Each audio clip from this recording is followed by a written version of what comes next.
no século que nós estamos vivendo, talvez nenhuma outra doutrina tenha tanta urgência de ser pregada, ensinada nos púlpitos, do que a doutrina da regeneração. Essa talvez seja a doutrina mais urgente, mais necessária, mais oportuna, mais pertinente para a igreja do nosso século. E ao mesmo tempo, nós encontramos um paradoxo.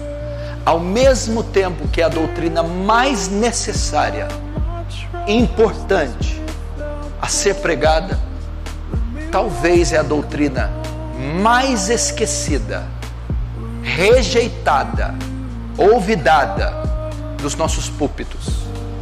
A doutrina da regeneração.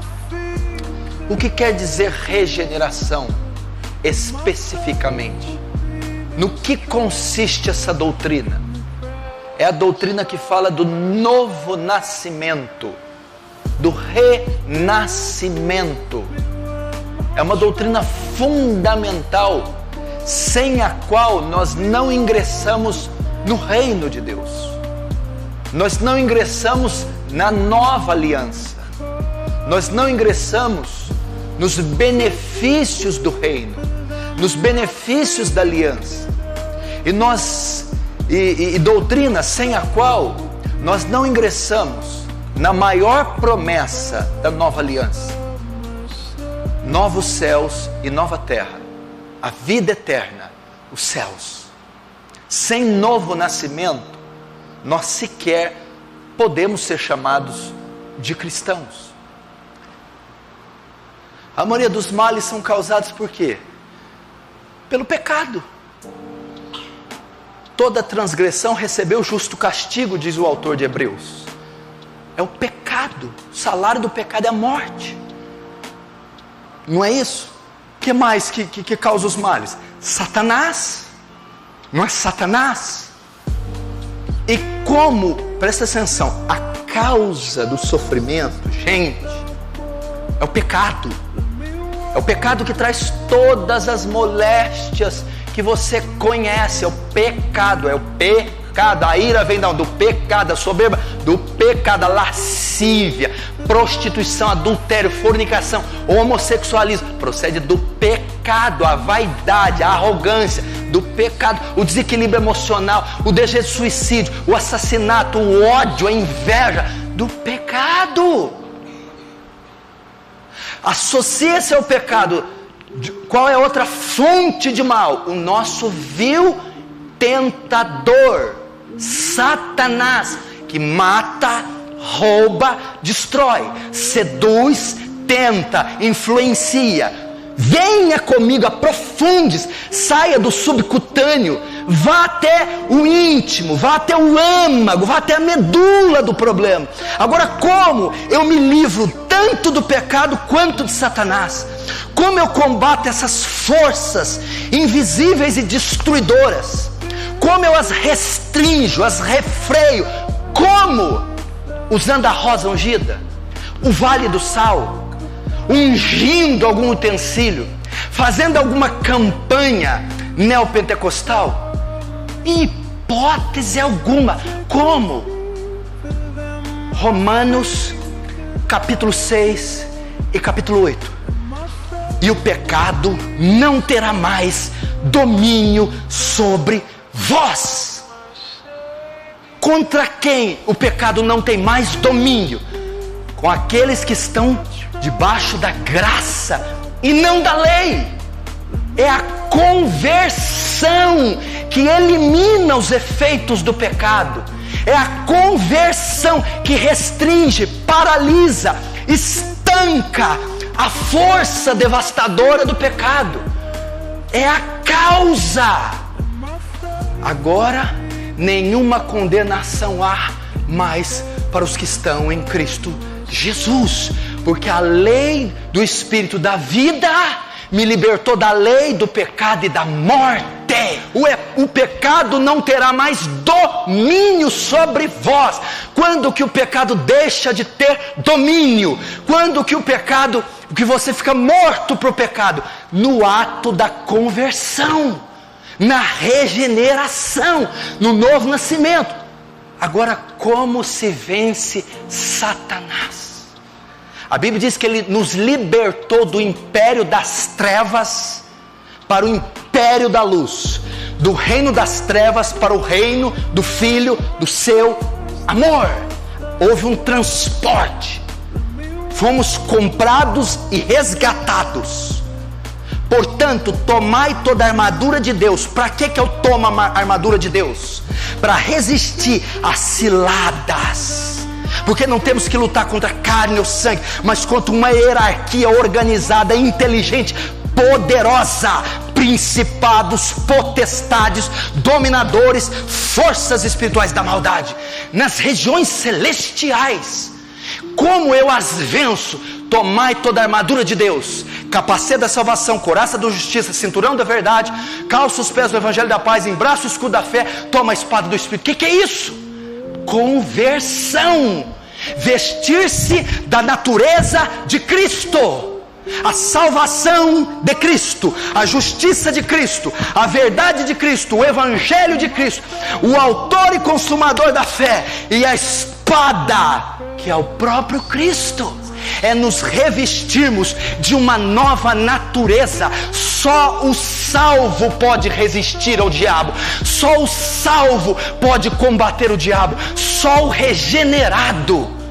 Quando o evangelho da glória e da graça de Deus, como uma jamanta, como um míssil com ogiva nuclear, perpassou, penetrou os corações deles e fizeram dele novas criaturas, novos seres, novas naturezas, novas visões, novo pensamento, nova perspectiva. Então todo o pacote veio junto. É que nós, para ingressarmos no reino, passamos por uma metanoia, uma transformação. As naturezas são mudadas.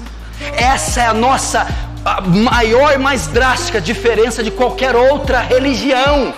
Eu caí no dia que Adão caiu. Eu recebi o mesmo castigo que Adão recebeu. Eu sofri todas as sequelas que Adão sofreu. Meu problema reside no fato de não ter ocorrido regeneração comigo. A minha natureza não foi transformada. Sabe como você vai aniquilar os sintomas? Sabe como você vai reduzir os sintomas a nada? Combatendo a causa. E aonde é a causa? O nosso coração. E como então eu combato a causa? Arrependimento e fé. Eu olhar para o espelho da palavra e dizer: Senhor, tem compaixão de mim, eu estou definhando. É confessar o pecado, é abrir o coração e dizer: Pai, eu pequei. Eu não sou isso que pensam. Eu não tenho isso que pensam. Eu sou um pecador. O filho pródigo, meu irmão, pegou a herança do pai, fugiu para a terra distante, foi morar com porcos, foi comer com porcos, foi habitar no chiqueiro e achava que estava abafando, achava que era o cara, fedendo a lavagem, morando com porcos, comendo com porcos, degenerado, uma aberração da sociedade. Quando foi que a restauração dele se deu? A Bíblia diz que o filho pródigo, caindo em si, ele olhou para ele disse: meu Deus, olha o lugar que eu estou morando, isso aqui é um chiqueiro, essas pessoas aqui do meu lado são porcos, a comida que eu estou me nutrindo é lavagem. Ele viu a condição fétida, execrável, deplorável que ele estava. Caiu em si. Eu não sou a última bolacha do pacote, eu não sou isso tudo, eu sou um porco, eu sou vil, eu sou terrível. Aí ele disse: Pai, eu pequei, Ele não disse, pai, o meu irmão. Não, ele não disse, pai, a minha mãe. Pai, aquilo. Não, pai, eu pequei. Eu sou culpado. Eu sou mau. Somente eu pequei. Arrependa-se. Entregue seu coração a Jesus hoje. Você não precisa ir para o inferno, poxa! Você não pode ser tão soberbo assim, poxa! Não é possível! Vamos combater a causa, senão você continuará por 1 milhão de anos se queixando dos mesmos estúpidos problemas. E você continuará tomando analgésicos para o resto da sua vida, e o câncer jamais será erradicado. Confesse o seu pecado, vomite-o aqui essa noite. Abra a mão, abandone o seu pecado. Fala como filho pródigo. Comece a se cheirar. Comece a ver, você está em farrapos. Você está fedendo iniquidade. Você está comendo comida de porcos. Caia em si e diga, pai, eu peguei. Notem o termo que o filho usa. Apesar de eu ser um desgraçado, vil pecador, eu lhe chamo de pai. Pai misericordioso, pai perdoador, pai amoroso. Perdoa-me, pai, eu pequei. Ele caiu em si. Ele disse, pai, eu pequei. Eu sou o culpado. Eu pequei. Trata-me ao menos como um dos seus empregados. Isso se chama arrependimento, convicção de pecado.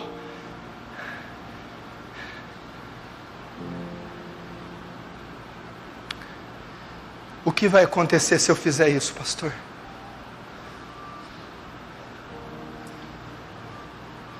Talvez você está assim, ó. Olhe para mim.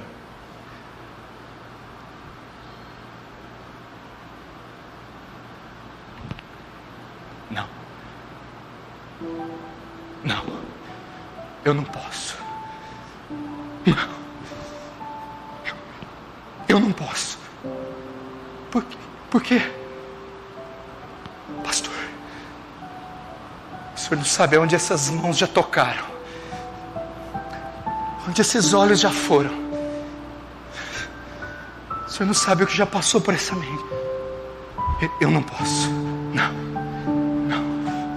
O senhor não sabe o que essa boca já falou. Ah, o coração. O senhor não tem ideia. Ah, se o senhor conhecesse o meu coração. Não. Deus não pode aceitar um ser como eu. Não. Alguns creio que já nascem para o inferno. Eu devo ser essa pessoa. Ele não pode aceitar. Veja a lama que é em mim. Veja o fedor. Veja o monstro. Veja meus tentáculos se arrastando. Olhe para mim. Não, eu não posso ir. Ele não vai me aceitar. Eu fiz mal demais. Meu querido, a Bíblia diz que o filho pródigo veio. A Bíblia diz que o pai o viu de longe correndo. É a única passagem na Bíblia que mostra Deus correndo em direção. Não há nenhuma passagem que mostra Deus correndo em direção de algo. Deus foi correndo. A Bíblia diz que o pai correu, o abraçou e o beijou. Mas o que tem isso comigo? O filho pródigo não teve tempo de tomar banho. Ele estava fedendo fezes de porcos. Ele estava cheio de farrapos. Ele estava cheio de sujeira. E o pai o abraçou. E o pai se misturou com aquele mau cheiro. E o beijou. E o recebeu. E o pôs o anel no dedo. E calçou os pés. E vestiu com manto. Deus está dizendo: venha como está, venha todo sujo, venha todo imundo, venha com os tentáculos